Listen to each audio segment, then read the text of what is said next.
Welcome back. जावा के series में हम लोगों ने पिछली वीडियो में देखा था इनहेरिटेंस के बारे में। और मैंने आपको बताया था कि क्लास के थ्रू कितने तरह के इनहेरिटेंस को इम्प्लीमेंट कर सकते हैं, उसको मैंने आपको बता दिया था। आज इस वीडियो में हम लोग देखेंगे कि इंटरफेस क्या है, कैसे इसको यूज करते हैं, और उसके साथ ही साथ कि मल्टीपल इनहेरिटेंस को कैसे इम्प्लीमेंट करेंगे इंटरफेस के थ्रू। चलिए स्टार्ट करते हैं।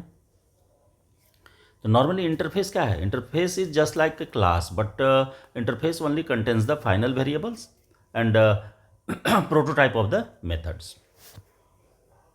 नॉर्मली मैंने इसको सारे को कोड कर दिया है कि N interface in Java is a reference type similar to a class that can contain only constant method signature, default methods, static methods, nested types. Interface cannot contain instance fields or constructors. इसमें ना constructor होगा, ना instance variables होंगे, और ना ही instance method होगा. They are used to specify a set of methods that a class must implement. यहाँ पर जितने भी मेथड्स होंगे उसका प्रोटोटाइप सिर्फ डिक्लेयर्ड होगा, और उस प्रोटोटाइप का इम्प्लीमेंटेशन हम करेंगे जितने भी क्लास के अंदर इस इंटरफेस को इम्प्लीमेंट करेंगे उसके अंदर उसका डिफिनेशन करना ज़रूरी होगा। In Java an interface can extend other interface, मैंने एक इंटरफेस दूसरे इंटरफेस को भी क्या कर सकता है? एक्सटेंड। तो एक चीज़ याद रखिएगा कि जब हम एक इंटरफेस को क्लास के साथ हम इम्प्लीमेंट करेंगे तो इम्प्लीमेंट्स कीवर्ड के रूप में यहाँ यूज होता है, लेकिन जब एक इंटरफेस को दूसरे इंटरफेस के साथ लिंक करेंगे तो उस जगह पर एक्सटेंड्स कीवर्ड यूज करते हैं। This means that it can inherit the abstract method of the parent interface, allowing the child interface to build upon or specialize the behavior defined by the parent. Interface are used in Java to achieve abstraction. Abstraction समझ रहे हैं कि जब तक हम abstraction की बात करते हैं तो एब्स्ट्रैक्ट टाइप क्या है? जिसका इंस्टांसिएशन पॉसिबल नहीं हो। तो कहीं भी किसी इंटरफेस का डायरेक्ट इंस्टांस बनाना चाहिएगा तो ये बना पाना पॉसिबल नहीं है। By using the implements keyword, बात को ध्यान दीजिएगा, ये इम्प्लीमेंट्स कीवर्ड, ये Java class can implement an interface.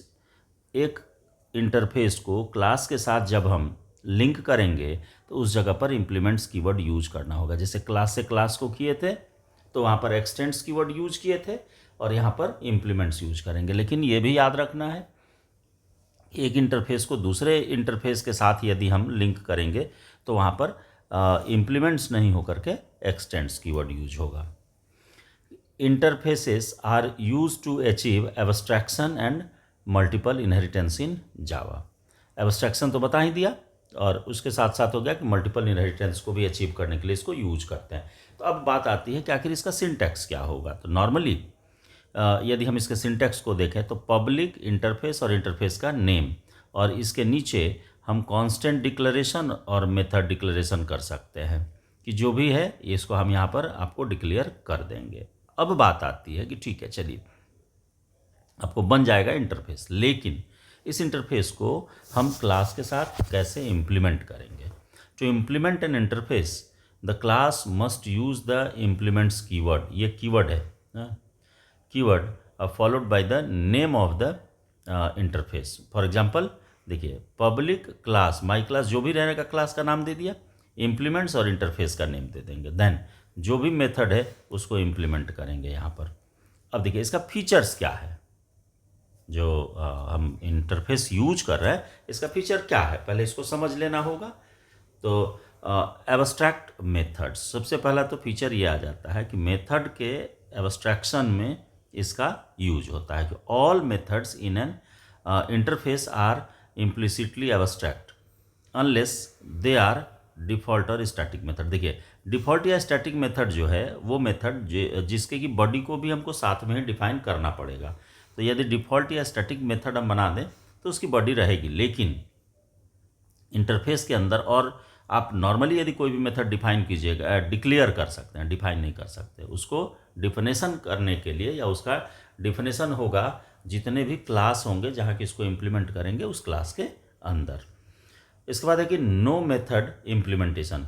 अभी जस्ट इसी में मैंने बता दिया कि मेथड का इम्प्लीमेंटेशन इसमें पॉसिबल नहीं है। हाँ, इसको इम्प्लीमेंट करने के लिए उस क्लास के अंदर जा करके उसको ओवरराइट करना होता है। मल्टीपल इनहेरिटेंस, ये तो हो ही गया कि इसका यूज ही करते हैं मल्टीपल इनहेरिटेंस को फॉलो करने के लिए। इसके बाद देखिए फील्ड इन इंटरफेस। तो fields in interface are public, static and final by default. जो भी फील्ड बनाएंगे वो पब्लिक, स्टैटिक और फाइनल इसके अंदर डिक्लेयर होगा। इसके अलावा कोई भी इंस्टांस वेरिएबल या इंस्टांस फील्ड हम डिक्लेयर नहीं कर सकते हैं। और इसके बाद है पॉलीमॉर्फिज्म। पॉलीमॉर्फिज्म समझ रहे हैं कि interface supports polymorphism allowing object to be referred to by their interface type.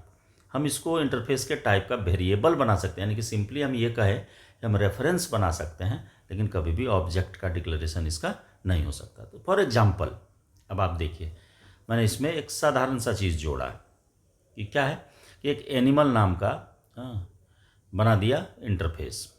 इसमें दो मेथड है, ईट है और स्लीप है। अब देखिए, अब इस एनिमल को हम लेकर के इम्प्लीमेंट कर दिए, किसके साथ है, डॉग के साथ है। तो डॉग के साथ जब इम्प्लीमेंट किए तो देखिए अब ये दोनों मेथड को ओवरराइड करना होगा। तो देखिए ये वॉइड ईट था, तो इसके साथ है पब्लिक लग जाएगा वॉइड ईट। और जो भी मेथड का डिफिनेशन करना चाहते हैं, यानी कि इसके बॉडी में लिखना चाहते हैं, आप आसानी से लिख सकते हैं। उसी तरह से स्लिप है, तो स्लिप के पहले भी पब्लिक लग जाएगा, तो ये ओवरराइडिंग समझ लेता है इसका।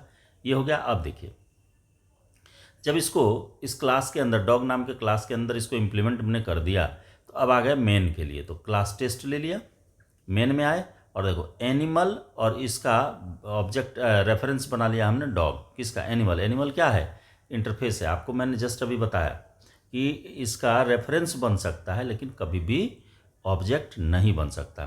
तो देन डॉग है, और डॉग का यहाँ पर क्या कर दिया, new dog. New dog, dog कौन सा हो गया, ये वाला क्लास हो गया, ठीक है।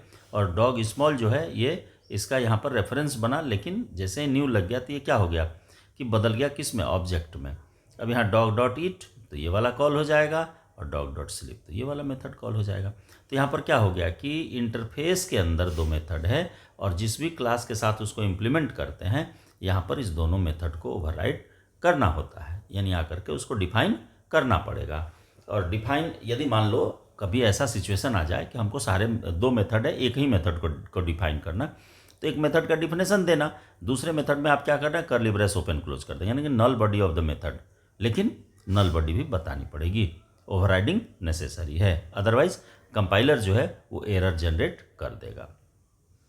अब आइए कि इस इंटरफेस के थ्रू हम मल्टीपल इनहेरिटेंस को फॉलो आसानी से कर सकते हैं। तो देखिए, मल्टीपल इनहेरिटेंस में यदि आते हैं तो मल्टीपल इनहेरिटेंस क्या कहता है कि एक से ज़्यादा बेस, यानी कि क्लास जो होगा, बेस क्लास एक से ज़्यादा होगा और उसका एक ड्राइव होगा, ये मल्टीपल इनहेरिटेंस है। तो यहाँ पर आप जैसा कि जान ही रहे हैं कि हम एक से ज़्यादा क्लास के साथ किसी क्लास को एक्सटेंड नहीं कर सकते, सिंगल क्लास के साथ ही एक्सटेंड हो सकता है। तो क्यों नहीं हम इंटरफेस बना ले दोनों, ऊपर वाला, और उसको ला करके एक्सटेंड करा दे किससे, क्लास से।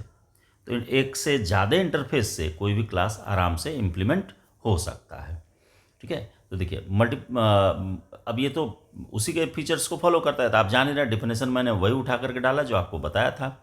अब देखिए एक्चुअल इसका, यहाँ इस प्रोग्राम को ध्यान दीजिएगा तो ये बात समझ में आपको आ जाएगी। देखिए इंटरफेस बना एनिमल, इसमें ईट, सेम वही चीज़ जो ऊपर है, हाँ उसी तरीके से ईट कर दिया। अब देखिए बर्ड दूसरा इंटरफेस हो गया, इसमें एक फ्लाई हो गया। अभी जो बैट बनाया क्लास, इसमें क्या कर दिया, इम्प्लीमेंट कर दिया किससे, एनिमल से और बर्ड से। अब यहाँ पर दो मेथड है, ईट है और फ्लाई है। तो देखिए ईट को यहाँ इम्प्लीमेंट कर दिया, मैंने ओवरराइड किया, हाँ, और यहाँ पर देखिए फ्लाई को ओवरराइड कर दिया। तो दोनों के मेथड को ओवरराइड कर दिया, तो दो को ये बेस हो गया ना, ये एक अलग है, ये एक अलग, इस दोनों को मिला करके ये तीसरा क्लास बन गया। अब आ गए मेन में, और मेन में आकर के यहाँ पर देखिए कि बैट का, यानी कि जो लास्ट वाला मेरा क्लास था ये वाला, इसका ऑब्जेक्ट बना लिया, और ऑब्जेक्ट बना करके ईट को और फ्लाई को कॉल कर दिया। तो दैट मीन्स कि ये जो यहाँ पर दो क्लास है, इस क्लास के जगह पे हमने इंटरफेस बनाया और इस क्लास के अंदर आकर के दोनों को लिंक कर दिया। तो इस तरीके से मल्टीपल इनहेरिटेंस को आप आसानी से फॉलो कर सकते हैं। तो इस वीडियो में इतना ही। मिलते हैं अगली वीडियो में।